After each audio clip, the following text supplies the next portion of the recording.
All right, well, it's a pleasure to be sitting here with Angie Mathot.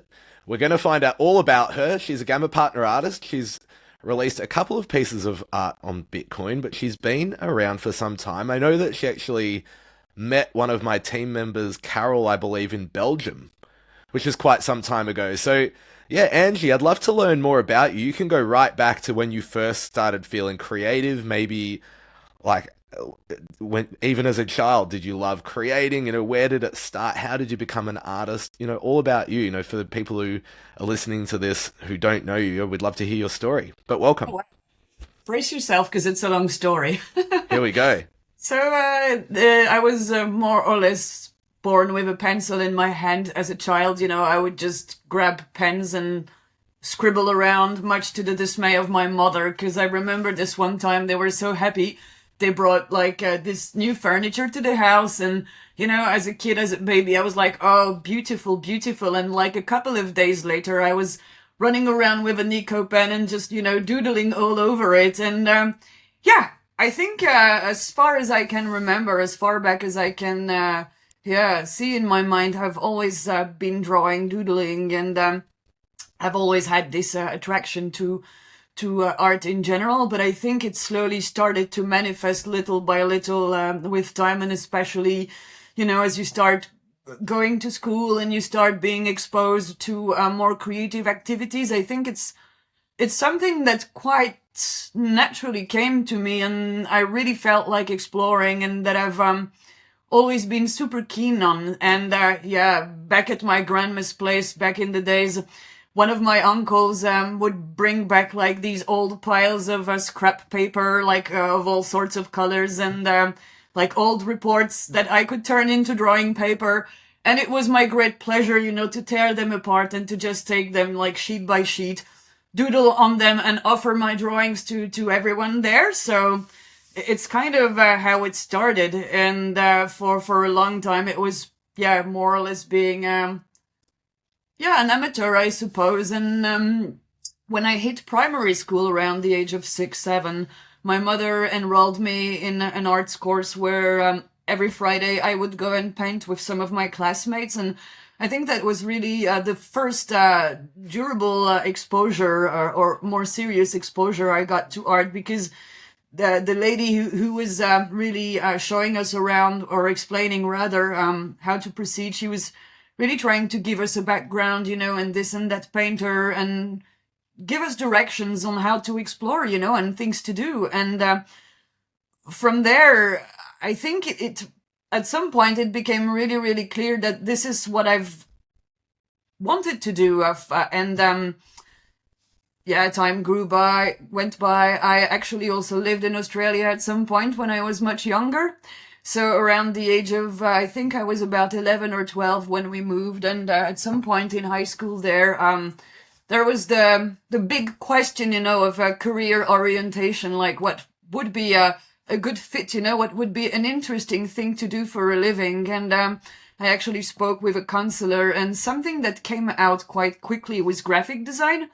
And the reason I initially chose graphic design is the fact that it's art. There's really something artistic where you create and where you just, yeah, dabble with things you love. And you're actually a problem solver when you do that, meaning that you're not just doing art for the sake of itself, but in a way you're making it practical. I mean, you create logos, layouts, things like that, websites. You're solving problems for other people. And I think the approach is a much nicer one than telling your parents, hey, I'm going to be an artist, where when you say that, I think what people have in mind immediately is like the struggling, starving artist really having a hard time making ends meet at the end of the month, that kind of stuff. So, I mean, I've known for a very long time that it was kind of what I've wanted to do, but this really gave me the confirmation. And at some point we moved back to Belgium with my family, because of course that's where I'm from. And I went on to study arts, but like initially in higher secondary school. Like there were all sorts of options, and I had an option that included both theater and yeah, art itself. So that was really a confirmation again, because I was exposed to projects where we got in touch with one of the museums in Brussels, and we had an ephemera creation that we made back then with our class. It was kind of like a pilot project, and it was really interesting because we got to work with an abstract artist. So, it was really a learning curve back then. And once all of that was finished, I went on to study in Liège, here not far away from where I live right now, actually, in the north of Belgium. And I studied graphic design for about 3 years in Saint-Luc, which is a fine art school. And once I've had my diploma, I found that it was actually quite difficult to find a job in graphic design, because you have lots of people who actually graduate as graphic designers. Like, many people are called, but in reality, very few make it. So I started working, just all kinds of jobs. And I actually kept back then graphic design as a side gig I would do in my spare time. I've kept the artistic touch, and I would be drawing. I was still very much pen and paper back then. It was really my main craft when it came to creating. And I would still do bits and pieces a little bit digitally. Like, vector is what you learn as a graphic designer. It's kind of like the trade, the art of the trade. So, yeah, I suppose I've always kept busy in a way, but I mean, there was nothing big coming in terms of aspirations and such. I suppose that when you're young, you probably look for yourself because, you're shy, you do not know yourself very well, and sometimes you really need the courage and you need to learn more about who you are so you can actually find your path. And I suppose for a long time, that's exactly where I was. My activities on the side, like graphic design, slowly grew. Little by little, I was doing packaging work, illustrations, things like that. But I mean, really more outgoing and with more certainty the way I'm doing now. That wasn't there yet, I searched for a long time. I had aspirations, but I just didn't know what direction I wanted to go in. And arts are quite vast, as you know, and there is so much, you have photography, you have illustration, you have painting, and yeah, I think I dabbled with a lot of these, like a little bit of everything, but nothing really satisfied me back then. And at some point, I felt like my next move was to move to the Netherlands. I actually had worked there through some of my jobs. And you know how the grass always feels greener on the other side. And yeah, I just wanted to give it a shot, because I think once you've also lived abroad, there's this thing about you where you really have a hard time staying in place and you just want to discover new things, new cultures, new people. I mean, not that it was really far off, because I mean, it was like barely 20 kilometers away from Liège, but still, it's a whole other country, a whole other language, a whole other everything. So I actually jumped in the water. I moved. Of course, I kept on working there and doing all sorts of activities. My boyfriend at the time was Dutch, which I suppose really helped me also to fit in, to meet people and start doing things. And little by little, he also had this idea of being an entrepreneur. So I suppose in a way we kind of hyped each other, and yeah, we had desires to really grow, and do our thing. And I think it's also around that time when I really started investing a lot more time and energy into what I was doing, like on a whole other level, and yeah, to stop being an amateur. And there came a point, I think it was especially during COVID, where I was just kind of fed up with pen and paper or canvas and brushes. So I started to go fully digital back then. And I was really having a lot of fun, and I was being super productive. I think during the first days of the confinements, like the first months, I was like producing one piece a night or something like that, because I was more or less being a night owl back then. We all had to stay home and occupy ourselves any way that we could. So yeah, and I think it's really what came through, and people started, reacting to what I created, because I was being mostly active on Twitter. And around that time, somebody said, well, you should mint your work, if you if you mint this as an NFT, I would buy this. And, I was completely hopeless with crypto. I knew nothing about it. And, that kind of tickled my curiosity. I was like, okay, what are NFTs? And, and one thing kind of led to the next, though it actually took the beginning of 2021 until I could seriously look into it, because some things happened in my private life. I had to sort a lot of things through. I actually left my boyfriend, and it was a quite painful process.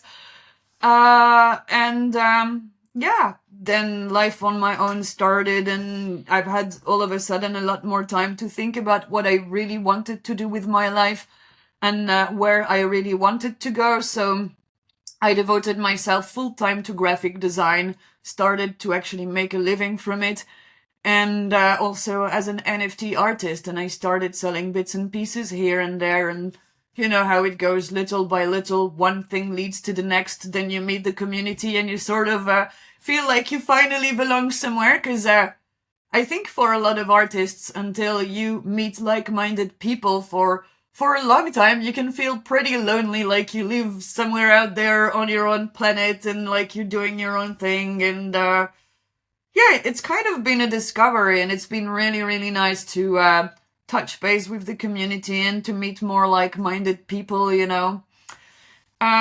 Yeah, then at some point, I think it was in 2023 or 2022, it doesn't matter, but the war in Ukraine broke and things started going a little bit quiet in crypto.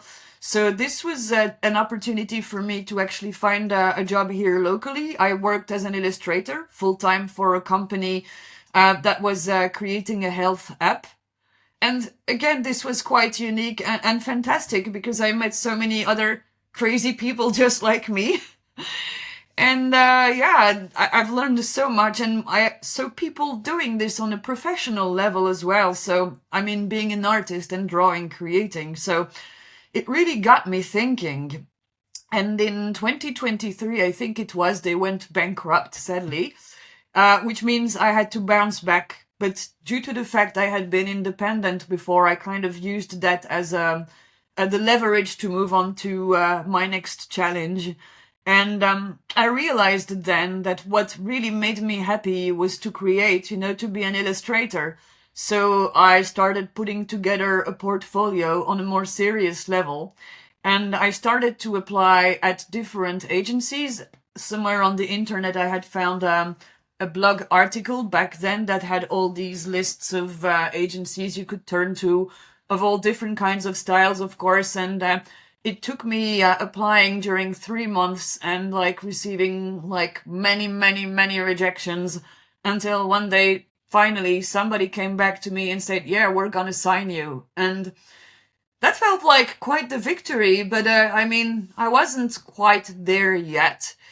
Because I mean, what you realize once you start going down that rabbit hole is that the work never ever stops. I mean, at some point on the NFT scene, as much as I loved what I was doing, sometimes you get the feeling that you have something good going for yourself. And the problem is, if you stop hard working, you can quite easily become a caricature of yourself, where it's like you're constantly on repeat. You think you have a style or something going, and all you're basically doing is reproducing what you've done before. And if you do that, there's no growth, there's no learning, and you're stagnant. And it's kind of what happened to me at some point around the time I signed with my agency.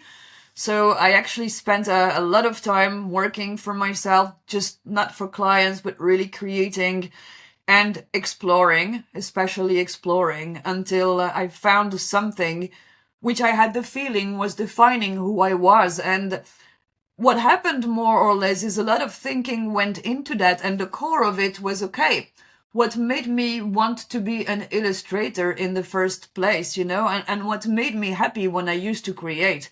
And that really pushed me back to my basics and to what got me into it in the first place, that kind of minimalism and the geometry and the playing around, and more things also came on top of that. And slowly, little by little, I actually started crafting a style which is the one you actually see today in the tarot game. And I think it has come to be who I am, to really define what I like doing and the style that I'm really having fun playing with. So that's really the story in a nutshell. Yeah, and it's quite the story. Obviously, there's a lot to talk about. It's funny. I love that you ended up sort of going full circle. Like you said that your the graphic design skills or that vector work, that vector art has sort of come back through into what really motivates you and or, let's say in the style in which you create. I was going to ask, how did that study, how did that experience shape you and mold you and kind of like how did you end up back there? I think what I like the most about vectors is the fact that one, it's digital, so you can save copies of copies of copies. But most importantly, and I think it's why I also drifted towards digital arts and vectors in the first place, is that what I found sometimes frustrating with pen and paper or paint and canvas is the fact that if you make a mistake, you really have to be super patient. You have to scrap the paint, you have to start over again. Or if you're a perfectionist like me, you're just like, because you've ruined it in a way. And vectors allow you to just take a break, when you feel you're done with it and, go for a walk or go have a coffee or a tea or whatever. And then when you're nicely relaxed and your brain, has done other things, you come back to it, you see things differently and you can just pick it up, where you left it. And then, all of a sudden everything becomes clear and you can just correct and enhance. Or even like today, if I feel like opening a file of something I've created 2 years ago, I can just do that. And maybe back then I didn't have the vision for a particular idea, even though the idea was there. But if I look at it again today, I will have a fresh view of it, and I will still be able to create something amazing from it. And for people who don't even know what we're talking about, how would you define vector art and, why is SVG such an interesting file type? Well, the way I try to explain this to people who are clueless is you have different kind of digital files. You have images, which are bitmaps, and an image, I mean, when it's there, meaning that if you don't have a good enough resolution, you cannot really do much with it. You have to do with what you have. You can't stretch it indefinitely, you have limitations, whereas vector is a digital illustration that is more defined by a mathematic formula, by an algorithm. And the nice thing about it is you can stretch it endlessly, make it either immense or tiny, tiny. And it has a flexibility to it that I think nothing else really allows you when it comes to digital creations, maybe 3D. But I find that quite unique, and I think it's the fun with it. You can just play with things and turn them into whatever. Yeah, well, you touched on it at the end. What do you think is your strongest draw to it? Like when you realized that that was something that sort of put the fire back in your creating, what was it about it? The fun and the exploration, because I mean, once you have something going, I'm a perfectionist, which means I can tweak something forever and ever if I don't tell myself to stop at some point. So I think it's the hardest part. It's just to tell yourself, okay, I'm done. And now this baby, can have a life of its own. And I think when you really strive to give your best to what you create, it's the hardest. It's like saying, okay, I'm done. This is it. This is what it's gonna be, no matter what happens next. For sure. Well, let's have a look at the first piece that you put on Bitcoin, the Fool, and you can talk more about it, and it will obviously help to further demonstrate what vector art is and how it looks. We can see there is that design-like element to it, isn't there? There's like very clean lines. It's very sharp. You get that really like immense color. Yeah, I think it's what really attracted me to it. You can make it something sharp indeed, it's super clean. And I really got inspired by very talented people such as Malika Favre, when you look at her work, I think as a maniac slash perfectionist, what really attracted me to what she does is how neat everything is. And I think in a way, I was striving, to create something unique that was totally mine, but which allowed me to have fun as well. And like you can see in her hair, there's also the repetition side, you can create rhythms, you can incorporate patterns, you can create strong contrasts. And yeah, it's just, I'm not sure pen and paper or even using software like Procreate would really allow me to have so much fun and explore this much. Because of course you can always clone bits and pieces, but it doesn't mean that you're just gonna clone them and put them exactly the way they are. And maybe you want to play on that fact that you can create rhythms and different things and play around and have fun. And I think that's the beautiful thing about it. Yeah, and so on that note, tell us about the process. How does one, create vector art? I think in this case here, I was looking to create something unique, and I've always been a pretty big fan of card games. And yeah, kind of during the lockdowns, I started to get a little bit interested into tarot, and little by little, I sort of dug into it and learned a bit more about the cards. And I have also gone through quite some hardships in my personal life, and I think in a way the tarot was more like a thread, like a thin line, that I've been using. Because to me, creation is also a tool that I use to heal myself. I think art really has this beautiful quality where it can reach anyone, and something simple can actually reach deep into the soul of other people. So the idea behind that was really to use this as a healing tool, but at the same time to create something very beautiful.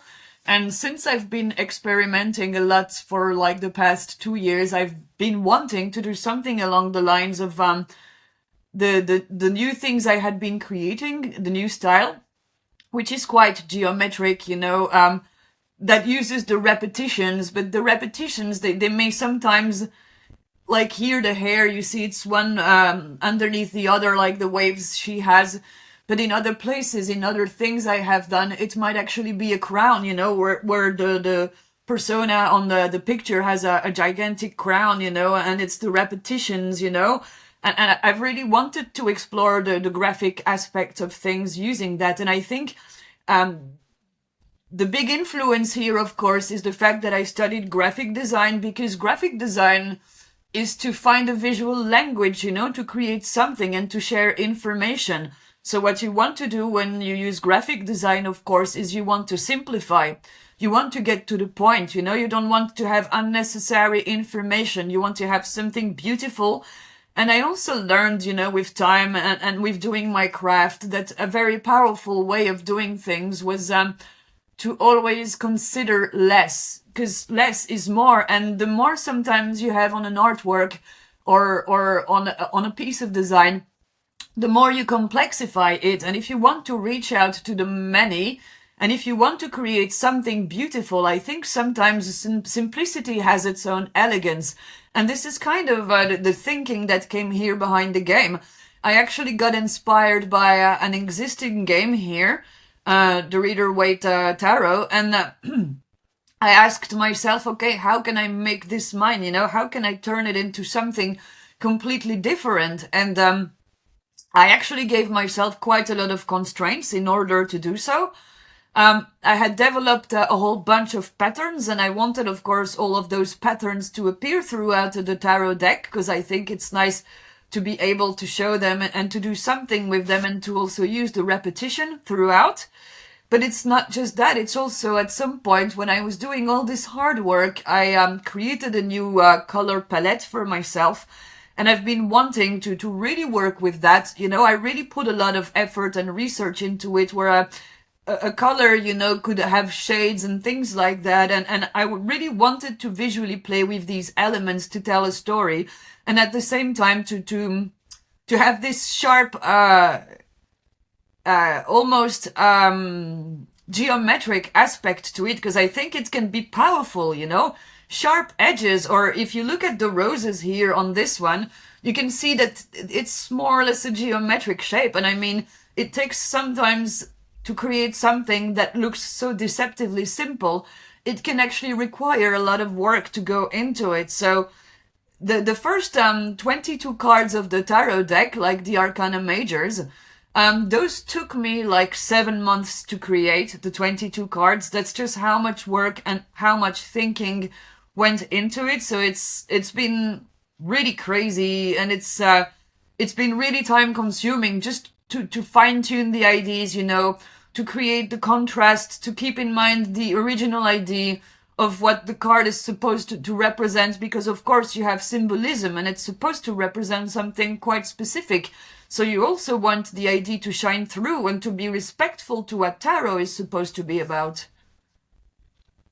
Yeah, it's really fascinating. You touched on a lot of things that I wanted to ask you. So I'm curious about the color palette. What drove you to the warm yellows and reds and oranges and that we've seen across these two cards and that cohesion?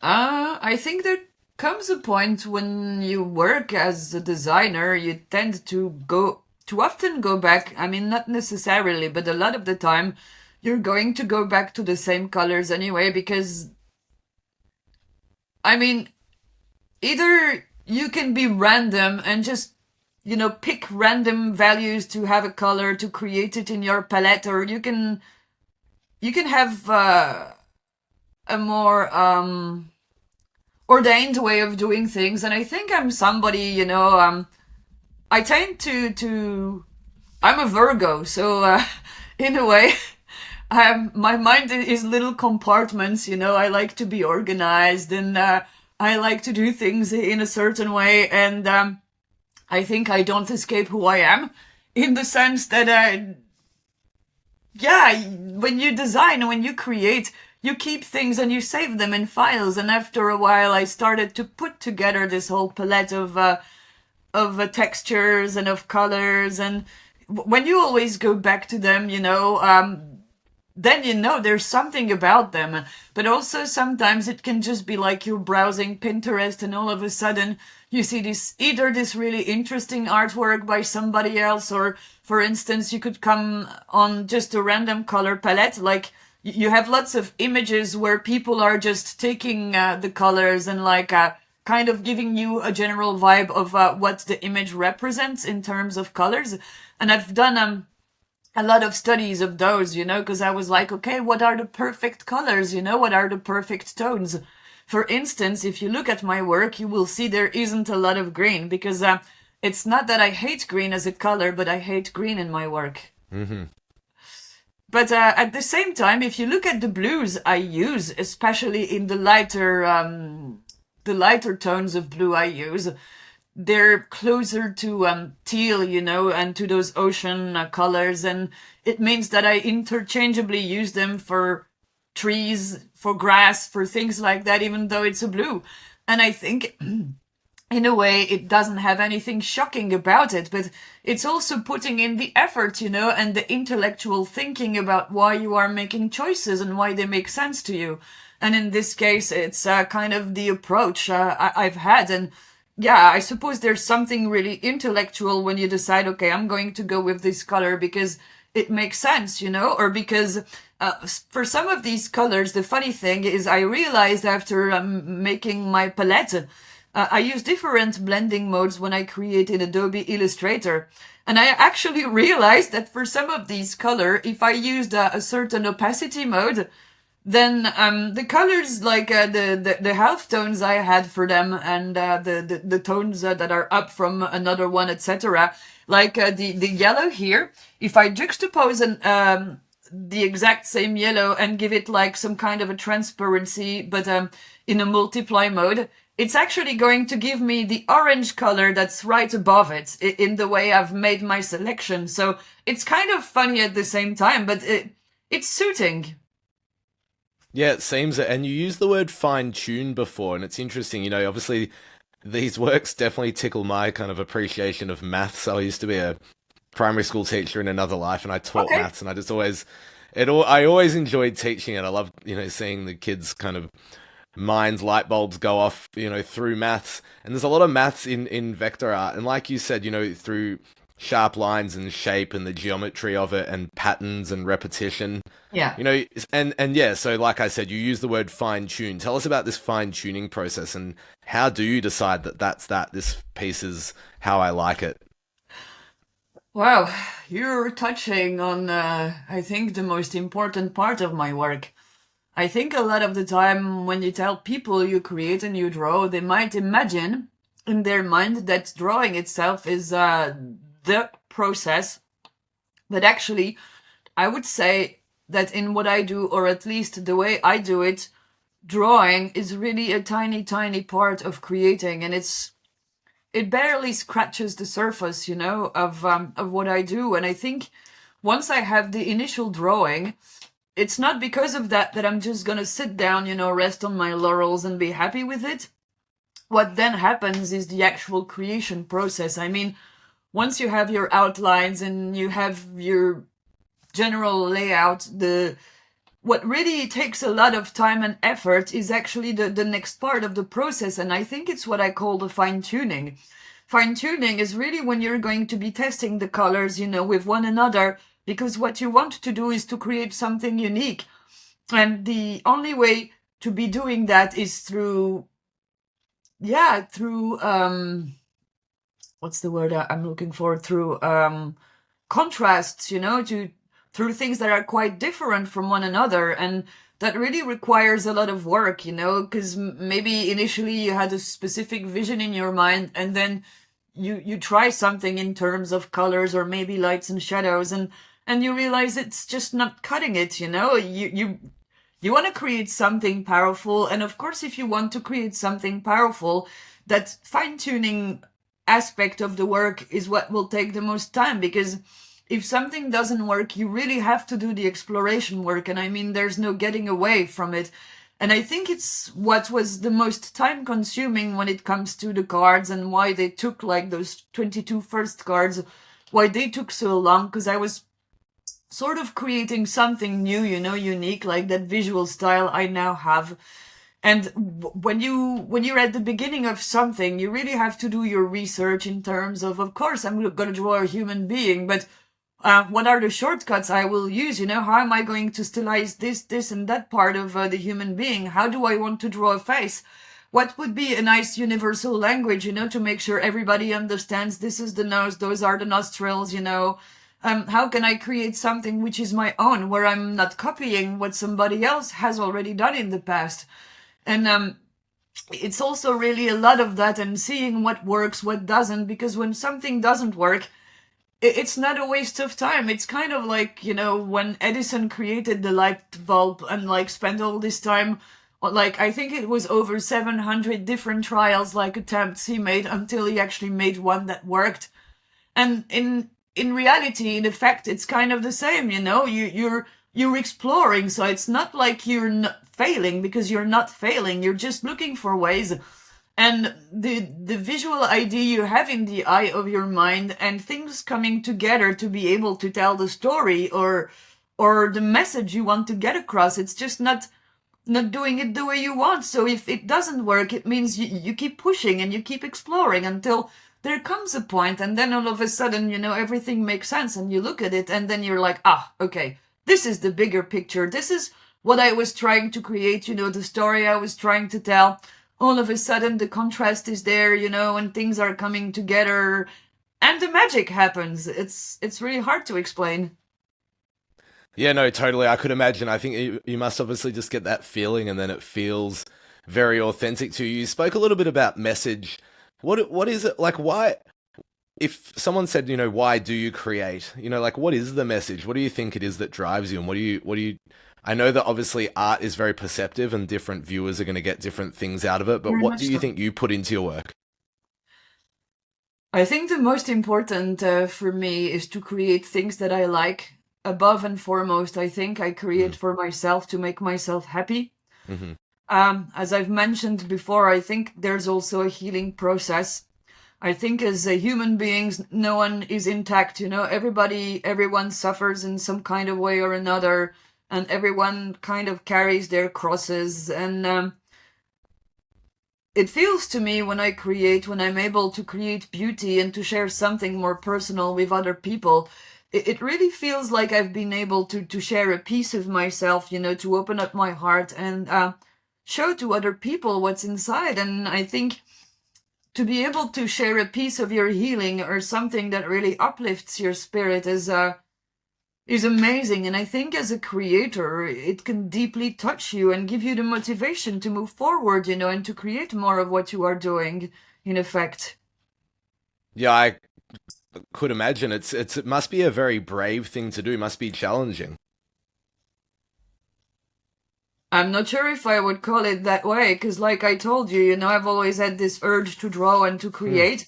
There have been years sometimes where I've gone without drawing, and those weren't necessarily my finest years, and sometimes there might have been like the times where I've had the most suffering. But even before I did it digitally, whenever I would pick up paper and pen and just start doodling in a booklet or whatever, there was always this satisfaction, this happiness, this something that came out, because at the same time you're concentrated, which means you're fully present with yourself. And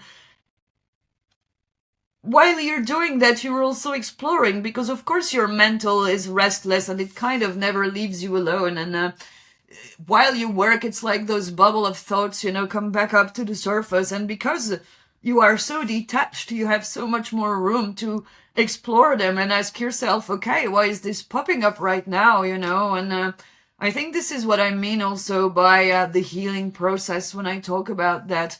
So to really answer your question, maybe there's something private about it, but at the same time, I feel that a lot of us share more than we can think of, because everyone on Earth, and at least that's my belief, we're all connected through the unconscious collective. And I think, for instance, if I have an idea, I can almost be certain that somebody else on Earth is having the same idea, because we're all connected and things travel in between us, like information, data, emotions, or whatever. And this is my core belief. And for instance, I know there are people with whom I have telepathic connections. So I know this is a fact, My sister lives in Belgium, and sometimes just having an idea or thinking about her and something quite specific, like later during that day, she will reach out, send me a text or whatever saying, I've been thinking about this. And I'm like, oh, well, I've actually been thinking the exact same. And sometimes it's like, what are the odds? Because it's so not in line, with what is necessarily going on in our lives at that moment. But it just fits, and it comes together. I'm not sure how to explain this. No, I think that you've explained it very well. I think it's one of those fascinating things, and I'm definitely in awe of an artist's ability to do that and to share, and then for their ability, I guess, to evoke emotions out of others, and for others to find beauty or whatever they find from that piece of work. I loved what you said a little earlier about elegance and simplicity. Is that something that you think you sort of carry across your life further than your art? I don't know. I just get that vibe from your work, and I'm curious. Obviously, it came from that design study from earlier, but yeah, like where does that come in more so for you? I think it's really the influence of graphic design, because if you look at good work, it's kind of, I work a lot with clients. For the moment, I'm actually working on the development of a game for a Grey Wolf Games, and it's called Dueling Cupids. Hopefully, we'll be able to share more information soon, but it's really looking good. And yeah, a lot of love and thinking has been going, in these kinds of projects. And I spend a lot of time with my clients because, well, when they're willing to learn, of course, because sometimes not everybody has the time nor the willingness to be able to learn. And it's something that I coach them a lot about. If you look at good things in life, good designs, usually there's an incredible simplicity to them. And I think most humans are wired the same way when it comes to appreciating some things. I'm not saying we all have the same tastes, but I'm saying that fundamentally there's a way we approach things. And for example, I always try to explain it to the clients. I usually try to take simple things of everyday life, like to show how it makes sense. And one of them, for example, is like when you look at a newspaper or an article, like a press article, if you have too much information crowded in one tiny space, Like it makes it difficult for the eyes to stay focused, and to read the full article. It doesn't feel like an invitation. And I think that when you create something that's visually good or impactful, it draws your eye in, because there's always a way your eyes are going to look at something and they're going to read it. Like it has to do with the contrast, with how big something is, how powerful it visually is, but also the space you create. And I think space aeration is really creating an invitation, which means when you're not overcrowding something visually, you're leaving a room, to invite the viewer in and to let them seep through your art, or whatever it is you are creating, or your design. And it's an invitation. You're taking them by the hand and you're making it easy. I think that's the probably the difference with me and somebody who actually studied illustration as an illustrator. It's really the approach. I like getting to the point, and if something doesn't really tell something in the narrative of my story, then from my point of view, it should not be there. Yeah, and it's one of those things, isn't it? Sometimes it's what you take out, not what you put in. I kind of yeah, that's always Yeah. really resonated with me. And yeah, tell us a little bit about, obviously, there's things you're not allowed to say, but creating physically. I know that you've done a bit of work, and you've told me recently that you've been working on some things in the physical world, not the digital world. Obviously, the digital skills come into it. Yeah, very much so. I'm super stoked because I'm actually right now waiting for some books, and I think they will be in tomorrow. So sadly, I cannot even show you yet. That would have been lovely if they would have been here by today. But they're sent from the UK. I live in continental Europe, so tariffs and such. And yeah, it took a little while. They're on their way, but not here yet. I've been working on some books, illustrating some cookbooks at the beginning of this year. They're unofficial cookbooks, but one of them, what I can say, is inspired by Taylor Swift, and the other one is inspired by Dolly Parton.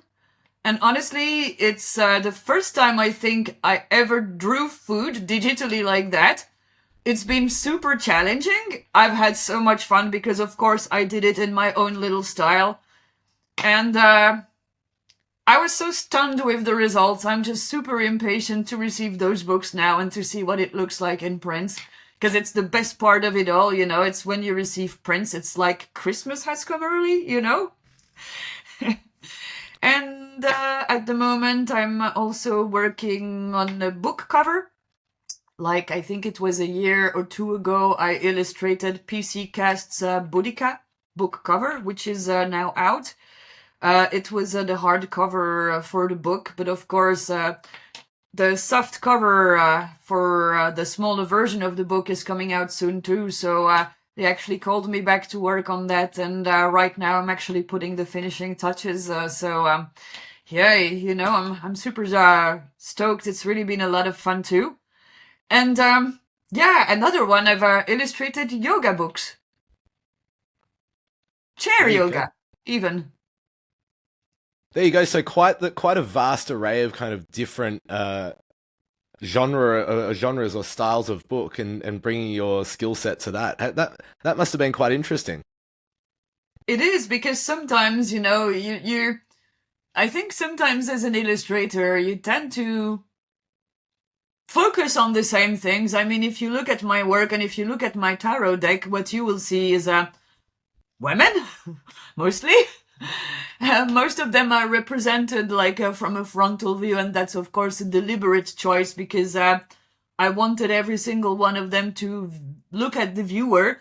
But also, what I like in what I do is the use of symmetry, but also asymmetry, like when things are quite different from one side to the other.